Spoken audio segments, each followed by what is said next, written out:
industry has responded so incredibly well to the challenges posed by the pandemic. So we saw trust increase as it was really clear that organisations pulled out the stops around the world to ensure that companies not just kept the lights on, but really kept the wheels turning. So what we're actually seeing for the strategic sourcing professional right now is a requirement to drive massive transformations overnight. You know, there's a huge amount of tech acceleration, there's a huge amount of digital disruption. We've got an ever-changing sourcing ecosystem. So I think the challenges for the strategic sourcing professional are really increasing at the moment.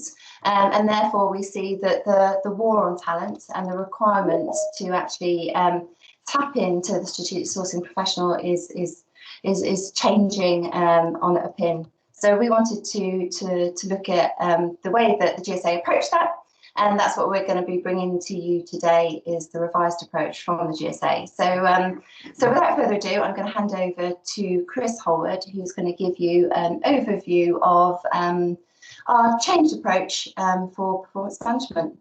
So over to you, Chris. Thank you, Kerry. Thank you very much. Good morning, everyone.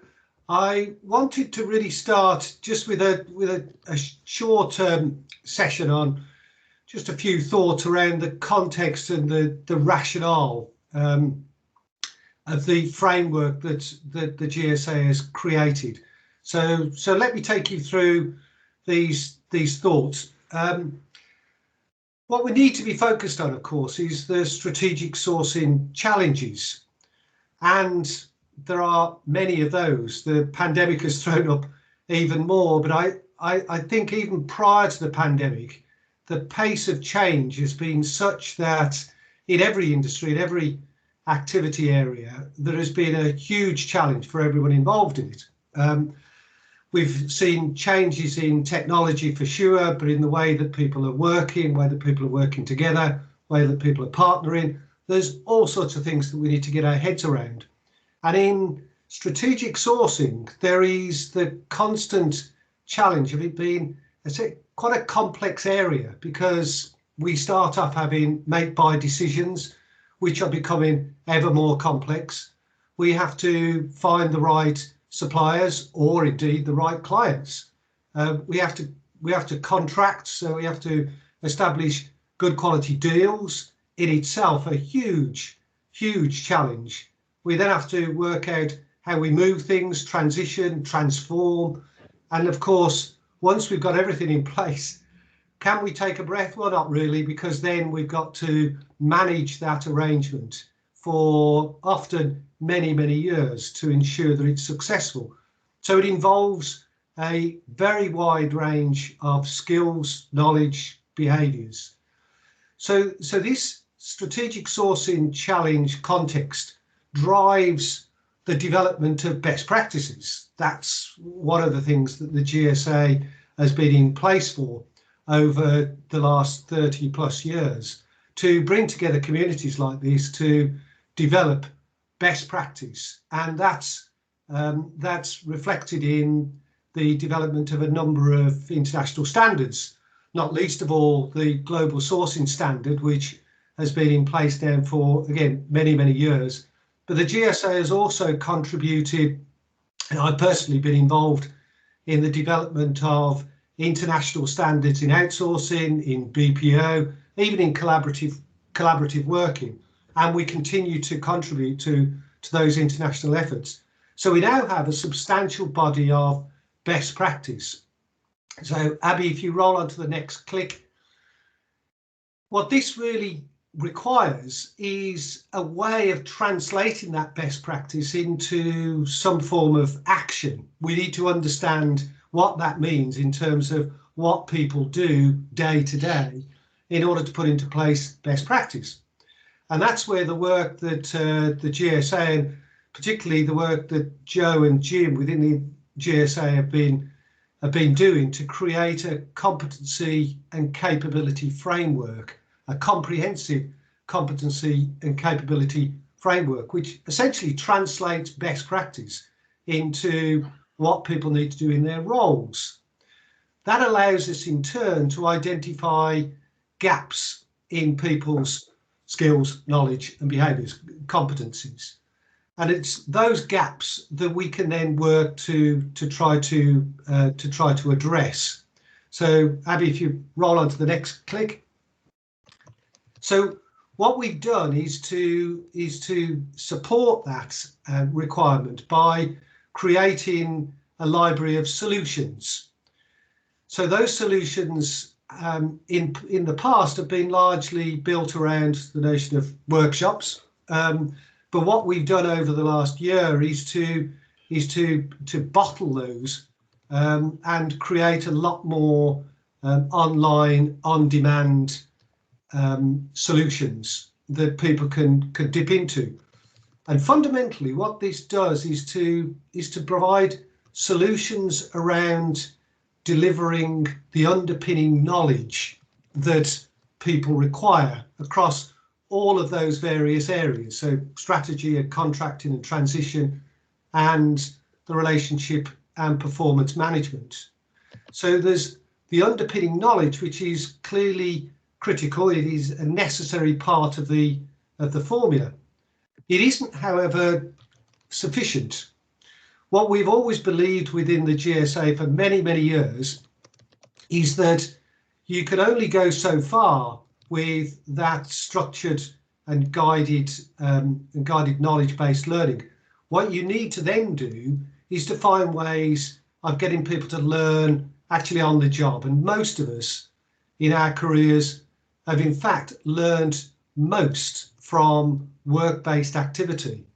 It happens that work-based learning is often pretty informal and pretty unstructured.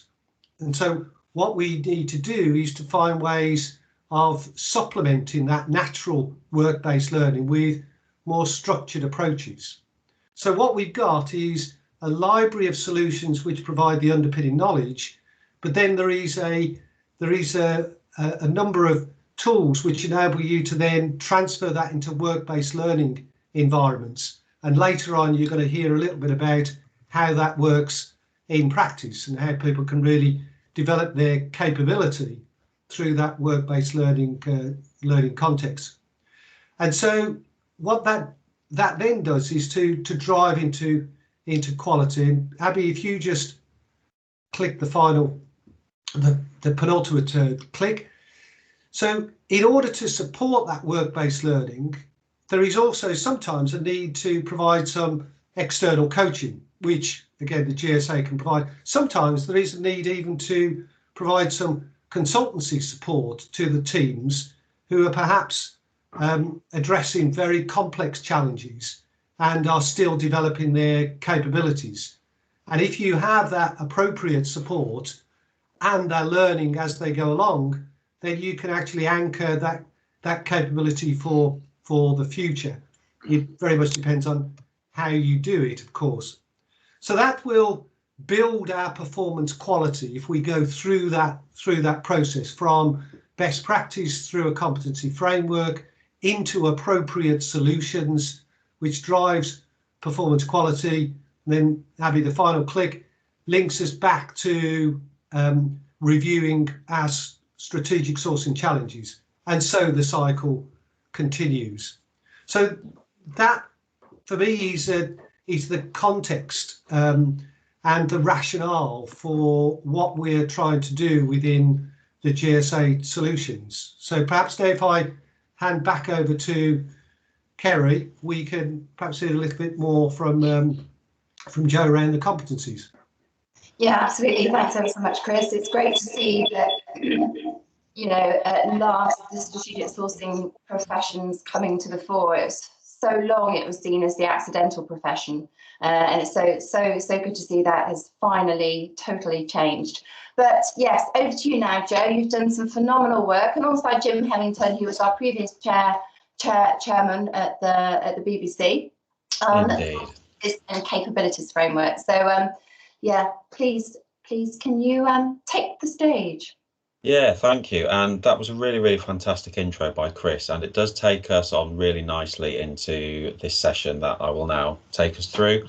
And it was really those two boxes in blue that were on Chris's slides where we now look to focus our energies, which is on what are the competencies and capabilities, and then how do you actually use them to do an assessment around where you may have gaps and development needs across your people. So, as has been alluded to already, myself and Jim Hemmington have done quite a lot of work with the competencies and capabilities over the past couple of years. And Abby, if you click on and click on again. And this really is the summary slide here. So what we had looked to do is to develop the common capabilities and also then specific capabilities. So the common capabilities naturally would be those ones which would apply to anybody across the entirety of the sourcing landscape. When we then looked at the specific capabilities, what we tried to do is chunk it up. So breaking it out into having the supply side and the buy side, and then within those two different areas having separate areas as well. So I personally sit on the buy side of things, and I sit on the managed supply side. So as you can see, we've got a column there for managed supply. We've got a column for sourcing. We've got a column then for sell and for deliver on the supply side of things.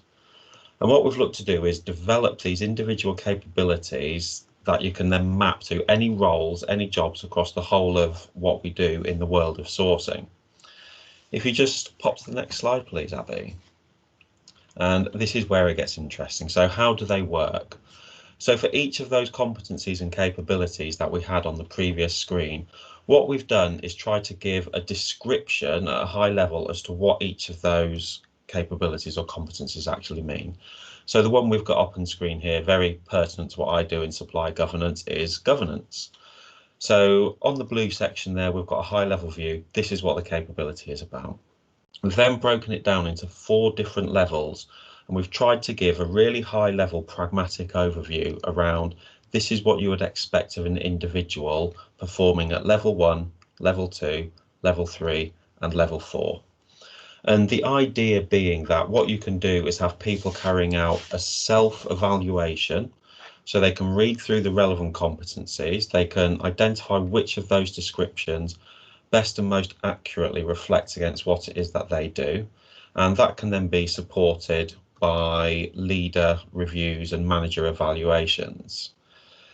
Now, when we first looked at this in Aviva, along with Chris, a good kind of 5 or 6 years ago now, one of the things that we identified at this point in time was that it's all very well and good having a list of competencies and capabilities and this ability for people to do a self-evaluation, say, okay, so I'm a level 3 for this, level 2 for that, level 4 for that.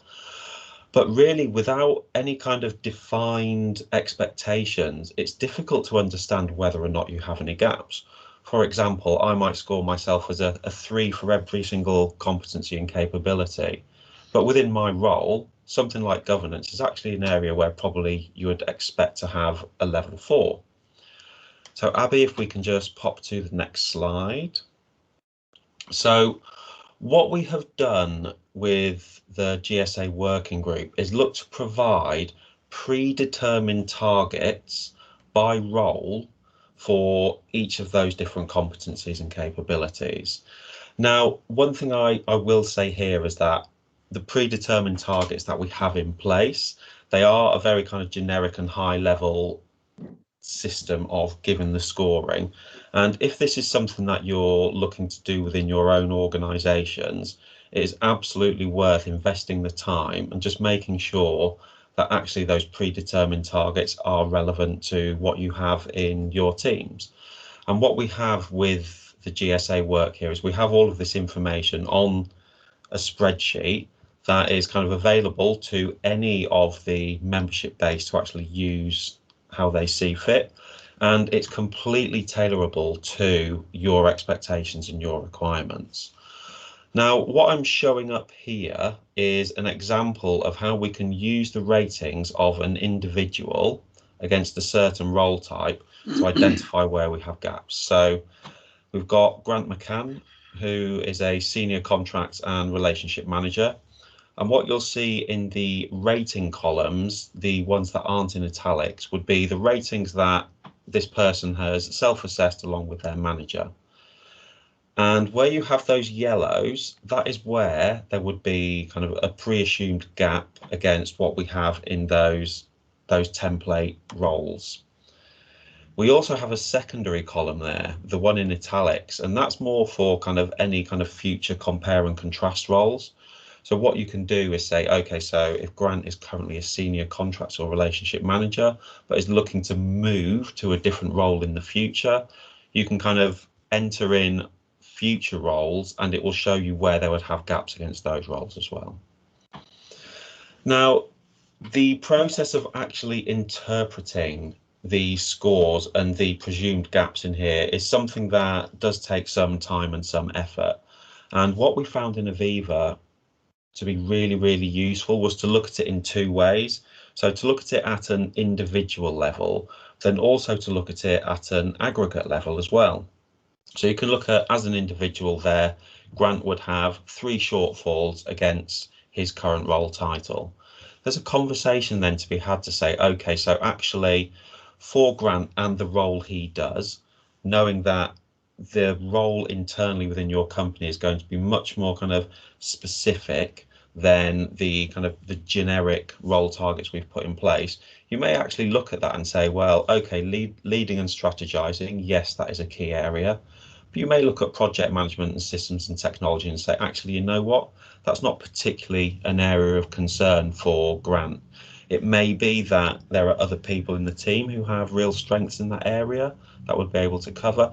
It may be that actually those things just aren't that much of an issue for his particular role. So it is something that you can use the templates, you can use the guidance, but there will always be that need to look at it and really make sure that actually these gaps are the ones that you want to focus on.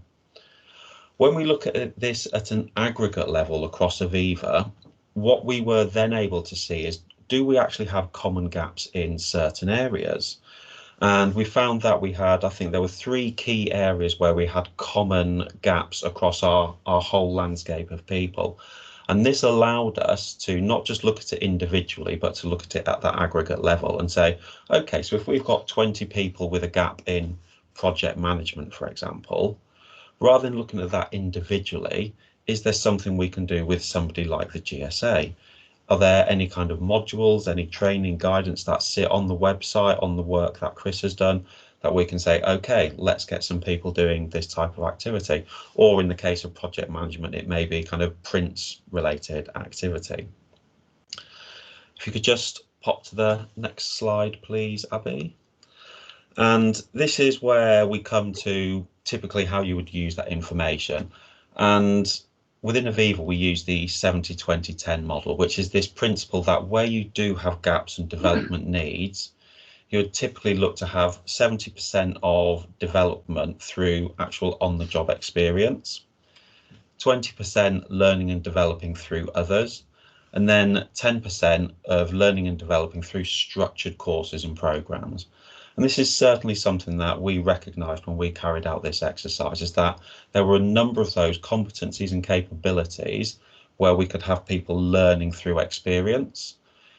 There were some where it was a case of bouncing off others, but then there was that core element at the top end where we said, actually, we could do with some structured courses, some support from people who kind of know what they're doing.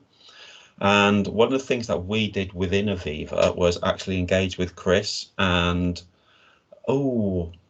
Hillary, wasn't it? And we ran a couple of face-to-face courses where we had people traveling from across the different areas of Aviva to certain conference rooms where we had Chris and we had Hillary running through training programs specifically focused at certain areas. And those worked really fantastically well. Now, we have to remember this was 5 or 6 years ago. This was before the advent of Zoom and Teams really kicked off. And I'm delighted to say that one of the things that Chris has done and really focused on recently has been looking at how we could move away from doing those structured face-to-face courses to be able to deliver it virtually.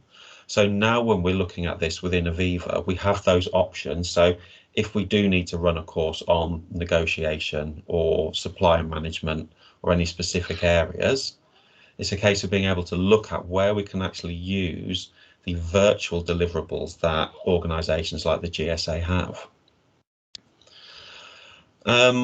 One of the things we also did was we looked at a group of our most senior supplier managers, and we identified that actually not all of these people have particular needs in particular areas, but what we wanted to do was get them undertaking some common training so they could have a grounding in a number of different areas. And with the GSA, one of those areas that we have developed and worked on, and we have people who have undertaken these courses, is the diploma. And if we just bounce down to the next screen, Abby,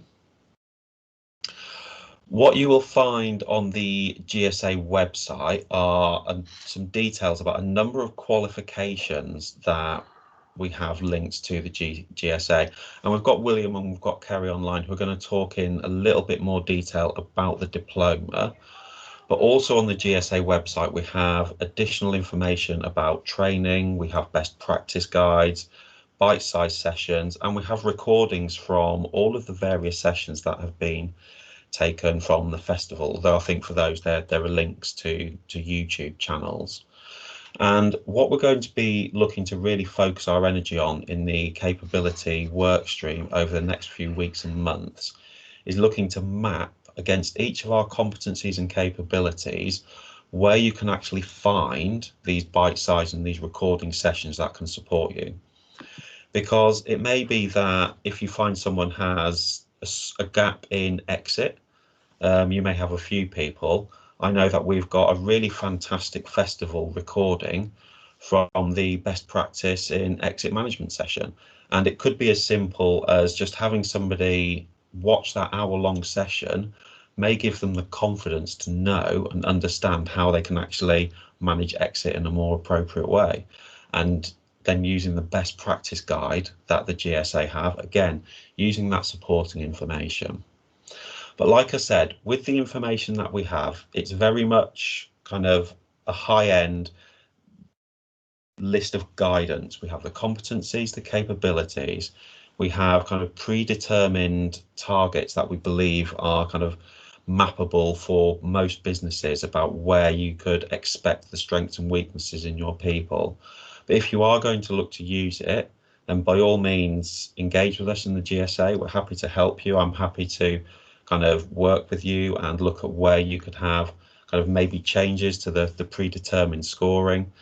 And then once you've got through that activity and you've assessed your people both individually and at an aggregate level, by all means you can come back into what the GSA have and see if there are any opportunities we have to help and support you in meeting those targets. And I'm going to pause there. I don't know if there are any questions actually from the group before we pass over to Kerry to talk about the, I think we have one. Yeah, you've got one. So what is the definition of each scoring rating? Okay, so to be honest, it's always going to be subjective. And certainly what we've found in Aviva is if we look at somebody who's doing a supply management type role, we have a lot of people doing supply management across Aviva, a company our size. So you may have a set of targets that works for 90% of your people, but there's always going to need to be that subjective discussion after the assessment to understand whether or not a gap, or a perceived gap as I like to call it, is actually true for that individual person. So like I said with the example with the Grant McCann slide, who to be fair, when I rated him back in the day, he wasn't performing quite as well as he is now for Hull City, so probably needs a re-evaluation. But it could be that the predetermined scores say, okay, yeah, so you've got a gap in project management. But actually, if his role has no real engagement in project management where other roles in that company do, that you have that discussion and say, okay, so it's identified as a gap, but actually it's not particularly an area we do need to concern ourselves on.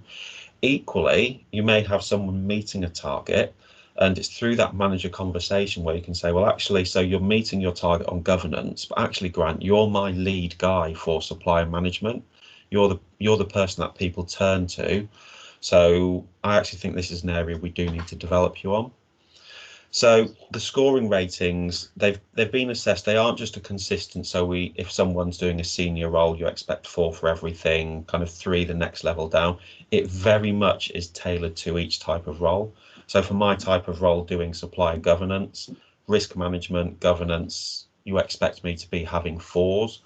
But for things like supplier management, actually, I'm not involved with suppliers on a day-to-day basis. So that may be a lower, so kind of a level 2 type of thing. Has that answered your question, Julian? I'm happy for you to come off mute rather than typing away as well if needs be. Excellent, thank you. No, that's great. Thanks a million, Joe. You know, as you said, it's a fantastic framework. It's not a panacea.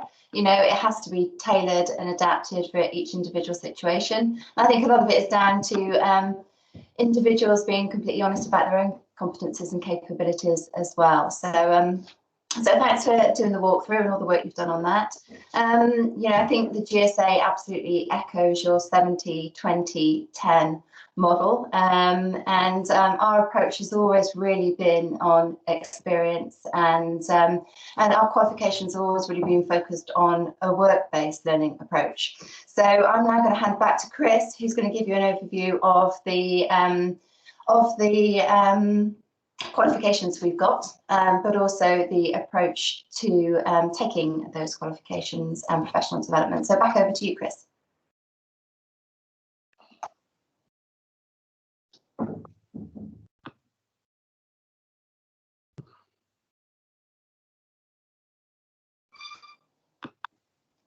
Chris, I think you might be on mute. Are we back again? This was one. Okay, I don't know how that happened.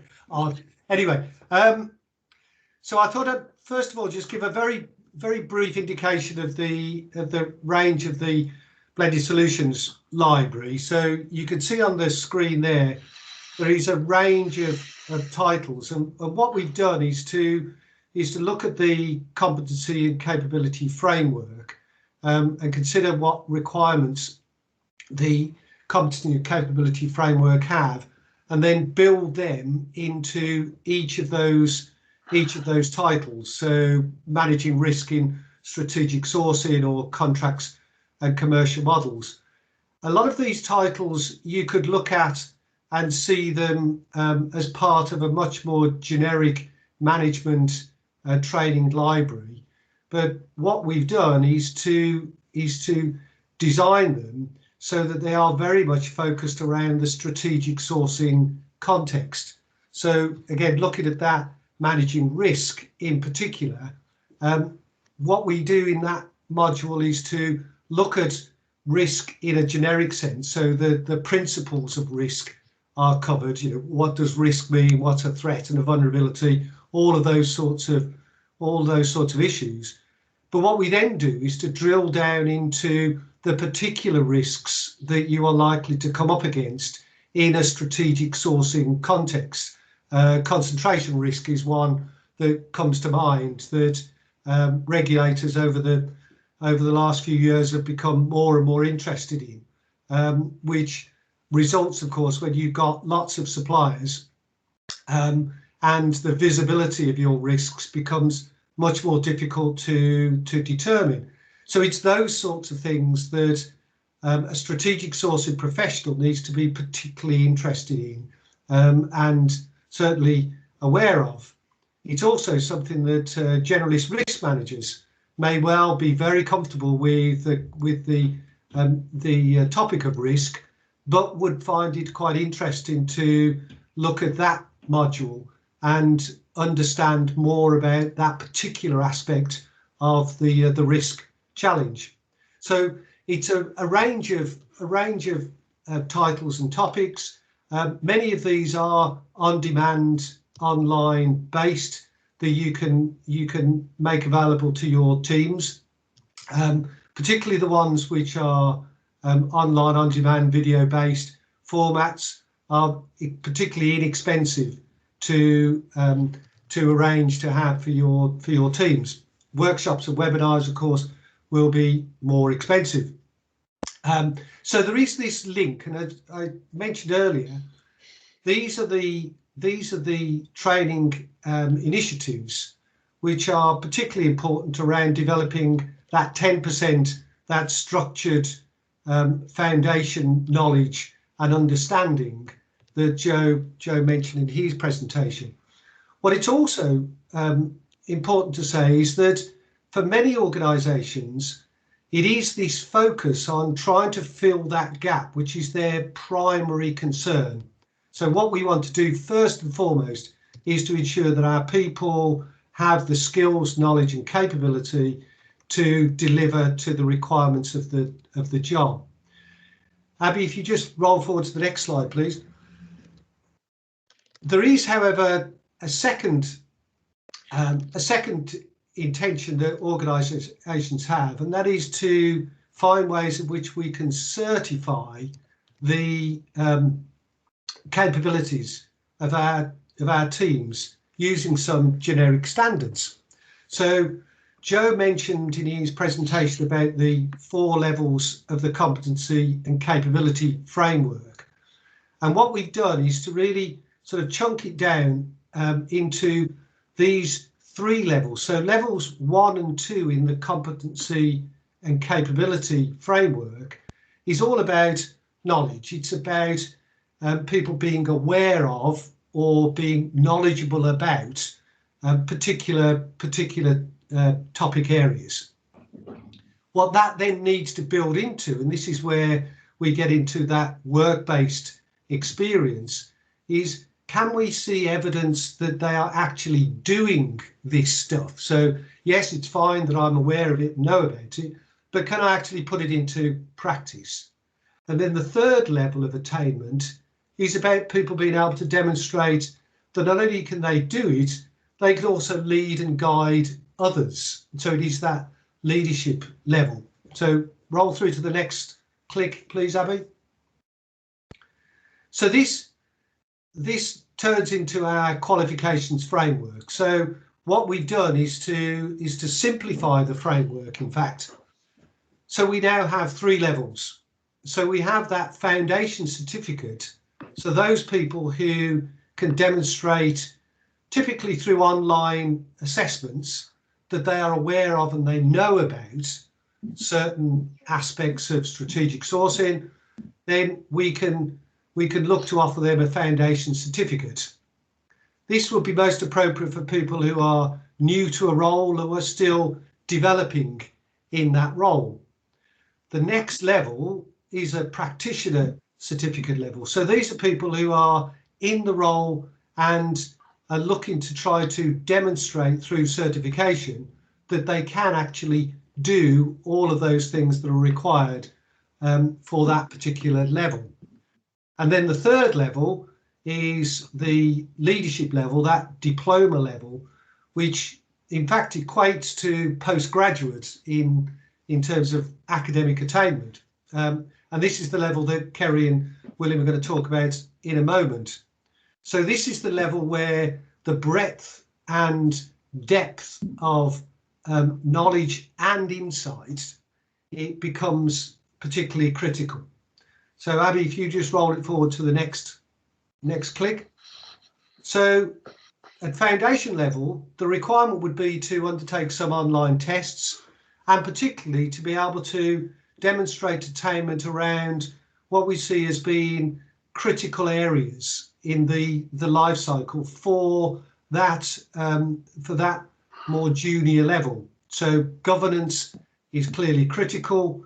Understanding the contracting process and commercial models used within strategic sourcing, indeed, supplier selection, and the ongoing performance management.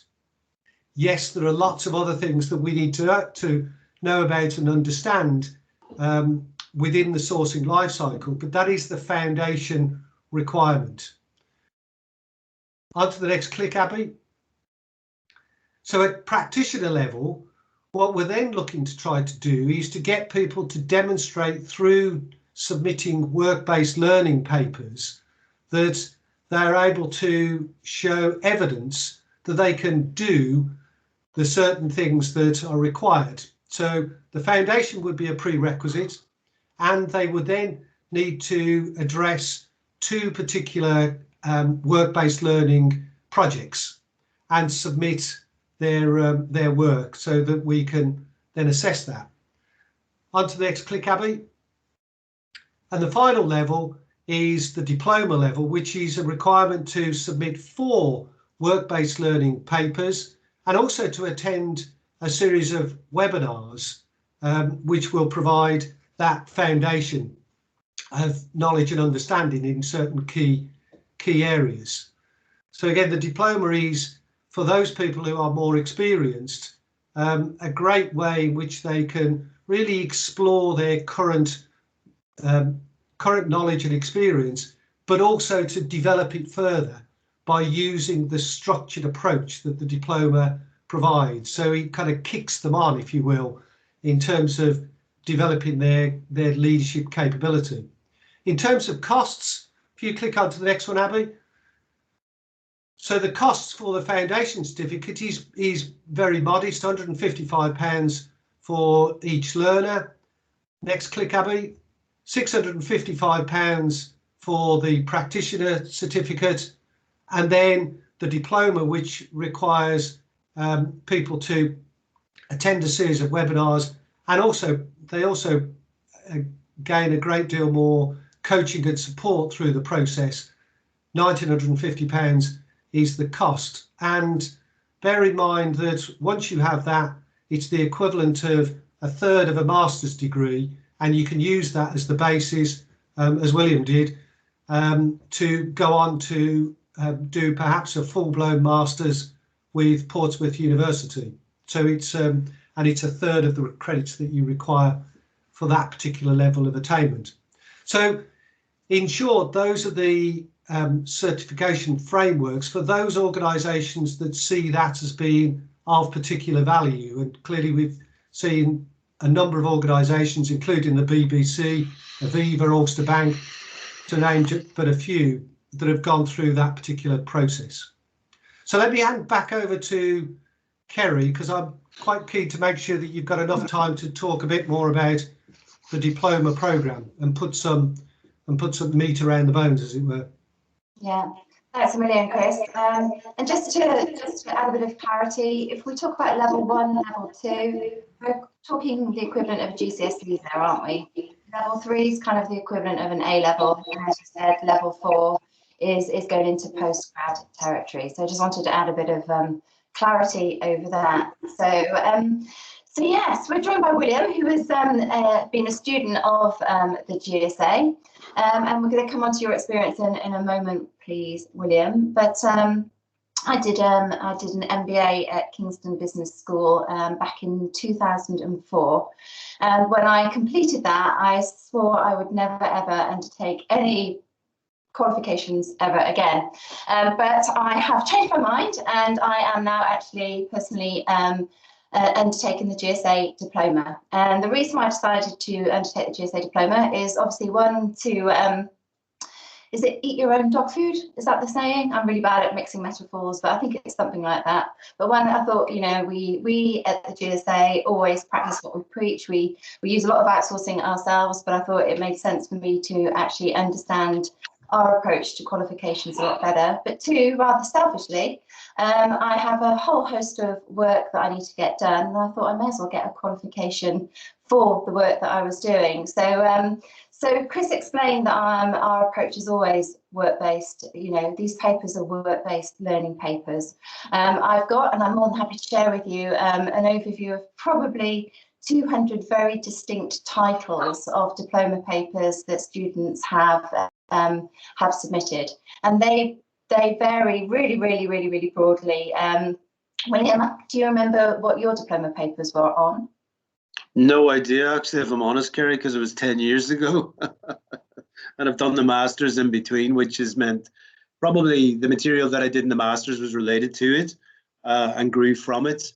But yeah, it's actually 10 years ago now, so I would have to actually dig them out and remember. I'll dig them out for you and let you know. But yeah, it can be anything on subjects from relationship management to governance to, how to manage an RFP process. It can be anything that you're focusing on at any given time.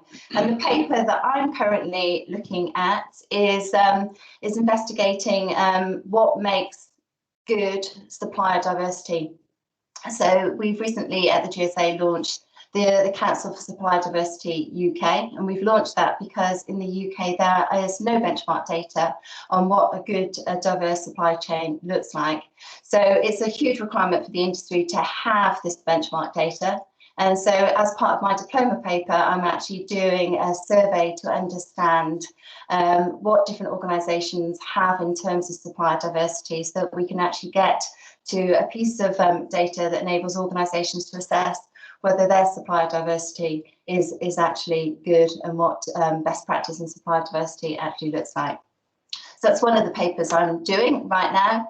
Another paper that I'm about to embark on is the impact that open talent is actually going to have on the global technology and business services industry, which again, I think is a really hot topic for our industry, but a hugely important and valuable piece of work for the GSA to undertake. So this is just a couple of ideas of sort of papers that I think individuals, what I'm undertaking, but how individuals can make their research relevant to their day job. So William, I'm going to come back to you. You actually did diploma. It was a long time ago. The conversion to the masters was less long time ago. Do you want to give us an overview of your experience of going through the qualifications?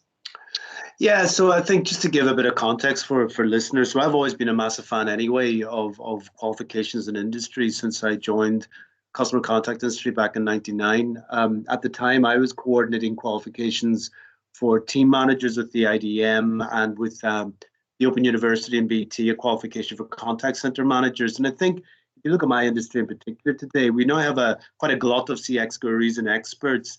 And yet we have this disconnect because we don't have recognized pedagogic and academically robust qualifications in place. So I think that is a real disconnect that people have to reflect on. How can we get to experts and gurus when actually the real robust rigor isn't there in terms of academic qualifications?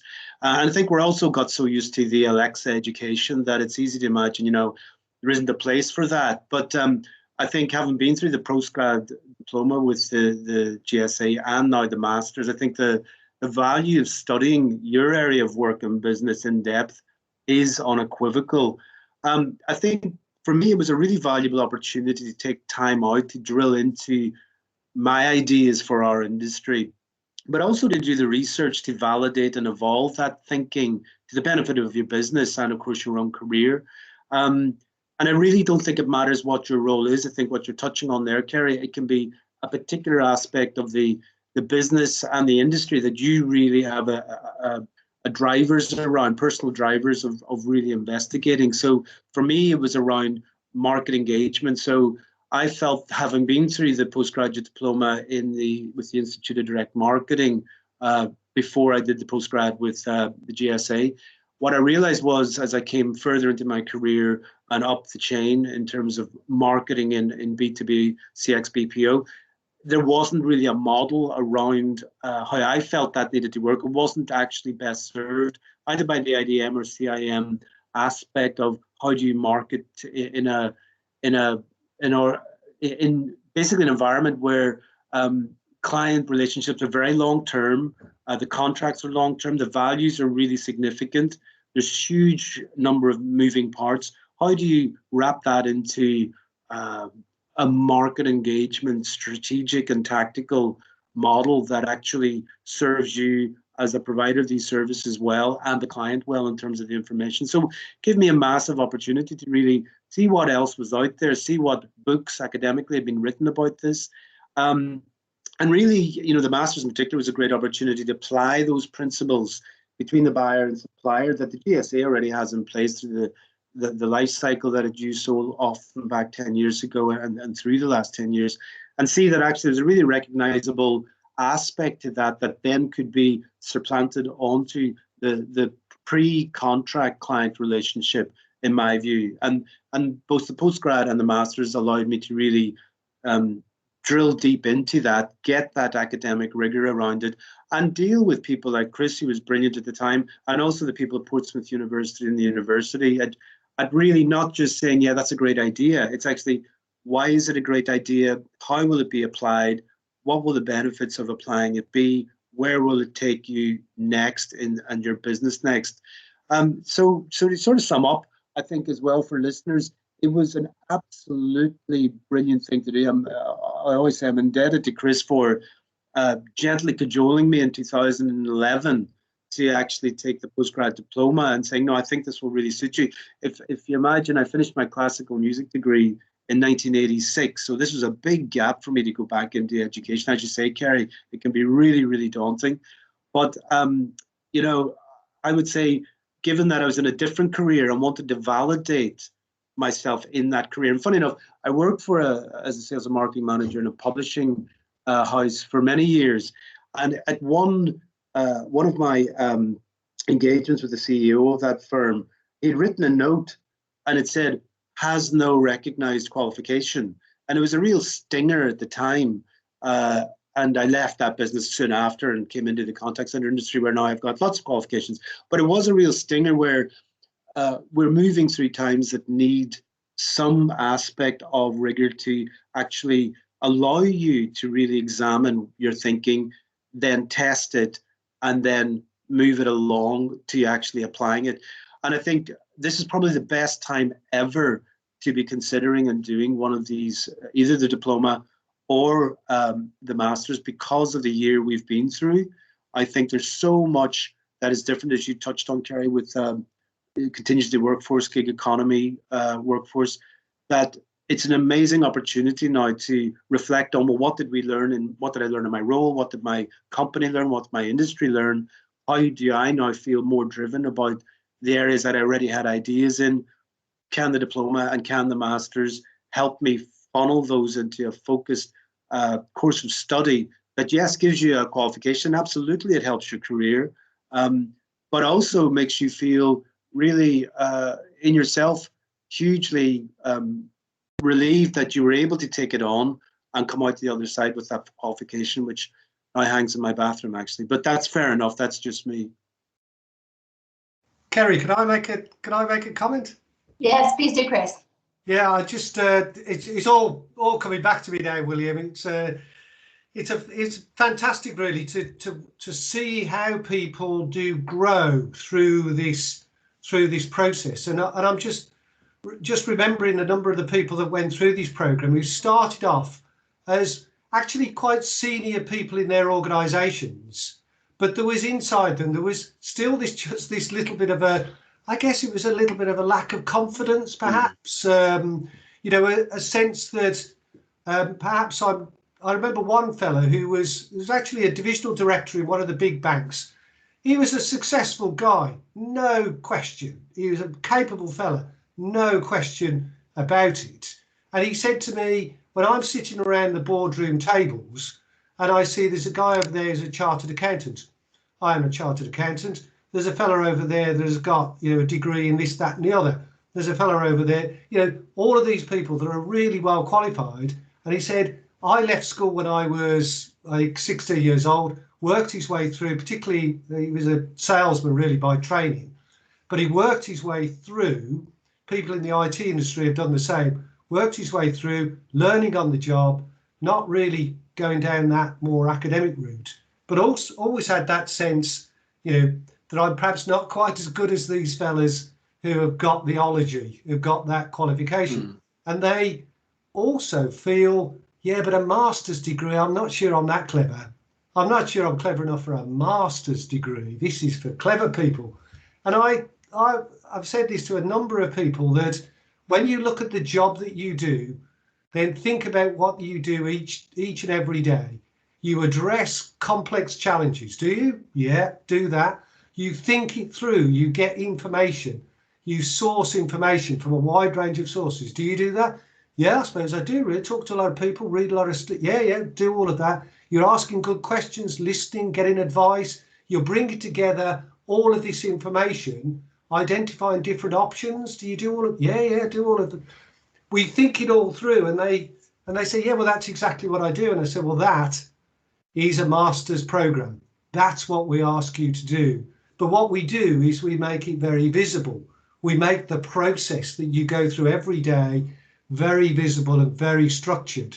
And through that, you learn how to hone those natural abilities, those natural capabilities to address everyday problems. So when Kerry's looking at supplier diversity, it is about understanding what is the question that I'm asking in the first place, and how am I going to explore that in a structured, effective and efficient manner, and bring out some value at the end of it. And William, I'm sure that it's coming back to you now, that this is exactly the process that I remember you and I explored, didn't we? Yeah, no, absolutely. And it was absolutely key to really an industry, as Kerry said, which was always seen as an accidental industry, recognizing that it's not an accident at all. And many of the roles in it are not accidental. They are high-end roles that need high-end thinking and high-end application of thinking. And what the GSA has done is really wrap really pertinent qualifications around that, which I think is massively important. An industry that continues to be lampooned from political sides and elsewhere. And if we can't get it right, given the year of success, albeit the regrettable circumstances that we've had, then I think it's a real shame for leadership that doesn't take those steps and support their people in allowing to do these qualifications in that way. Yeah, absolutely. That's great. I was just noticing that Ian Robinson is on the call as well. Love him and bless him. He went through the programme, and I'm pretty sure, Ian will correct me perhaps, but I'm pretty sure it was, he really got his head into governance and made some fantastic, developed some fantastic insights into improving governance within Direct Line, which was the business he was in then. He's since moved on to BP. But yeah, governance was his thing. I know I've just asked Ian if he can remember the titles of any of his papers as well. So thanks everybody for your contribution. I just want to give a little bit of a summary, and I'll ask each of you to sort of like give your final thoughts as well, if that's okay. So hopefully we've given you an overview of the GSA's approach to learning. A lot of it is through community, so the constant events that we're putting on, the workshops, the work streams, learning from each other, with each other on virtually a daily basis, which we see as being incredibly important, and a huge part of the role that the association plays is that community piece. The constant promotion of thought leadership and an overview and discussion of where the industry is going, which we deliver sometimes through our work streams, but certainly through our webinars and the content that we publish. Obviously, the best practice guides that Joe mentioned, publishing new best practice guides on largely a monthly basis now, looking at, different aspects of, strategic sourcing. Our most recent one being a best practice guide on exit, our next one being on the future of customer experience management. And then obviously there's this approach that we've got towards professional development. So whether that is the on-demand content, learning through listening to those videos and listening to the previous webinars we've held, or whether it's actually going through a qualification. So hopefully we believe that GSA has covered all bases. And what I wanted to ask each of you is, where do you think that the GSA is different? Why do a GSA course instead of perhaps doing a course with the likes of SIPS or IACCM? That'd be a good question. So I don't know who wants to take that question first, or is that a natural one for you, Chris? It's probably a natural one for me, I guess. But it's I've always believed that the differentiation of the GSA approach was that, firstly, it's very much about strategic sourcing. So it's that sort of soup to nuts. We start off with strategy through contracting into transition, and have had that historic focus on the ongoing relationship management element. So I think there was two things really. It's that full life cycle, that zeroing in on strategic sources. And it's so if you are a procurement person, then it may well be that SIPS is a better qualification. It's clearly well recognised within the procurement industry, but of course, strategic sourcing is not just procurement. It's a whole lot more than that, and that's something we've always recognised. So that for me, work-based learning and the strategic sourcing element is why the GSA, I think, works really well for a lot of people. Yeah, thanks. Any builds from either you, William, or Joe? Yeah, I think from my point of view, the difference for me is because, particularly in customer management, strategic sourcing, it is as broad. You could be working with a utility provider, you could be working with a retailer, you could be working with an electronics manufacturer, and those all have very many different aspects to them. So I think with the GSA, it's a fact that there is that robust framework around what actually good looks like and what the art of possible might be. And then my final thought really would be that if you're thinking about doing any of this, just start to nurture those relationships, whether you've got a fan who might be your boss or a contemporary in your business, like, people like Joe, start to nurture those relationships and just drop it into conversation. I'm thinking of doing a qualification. Often management love to hear that. They don't necessarily always get the time to go out and ask, but just start dropping it into your conversation. I'm thinking of doing a qualification and I think you'll be surprised at how that positivity and proactivity from their people will also encourage and be a massive boost for management as well. Okay, thanks, William. So final word to you, Joe. Yeah, so for me, what I would say there is that, and thinking back to that 70-20-10 model, there are a lot of organisations there who can fill the needs at that 10 level. But what the GSA have developed here with the competencies and capabilities and those kind of pre-targeted role types is the ability to actually not only offer solutions, but offer the initial part, which is the assessment. And I think that's probably the area that a lot of areas like, say, the IACCM or SIPS, for example, won't actually support and help you with on that side. And this is an area where the GSA can distinguish what they do, because we can help you to assess your people, we can help you to identify where you may have needs, and then there's that natural link from those competencies and capabilities to what the GSA has to offer as well. Yeah, that's excellent. Thanks ever so much, Joe. Thanks, Chris, and thanks, William. So just to conclude, I think it's a really, really exciting time for the profession right now.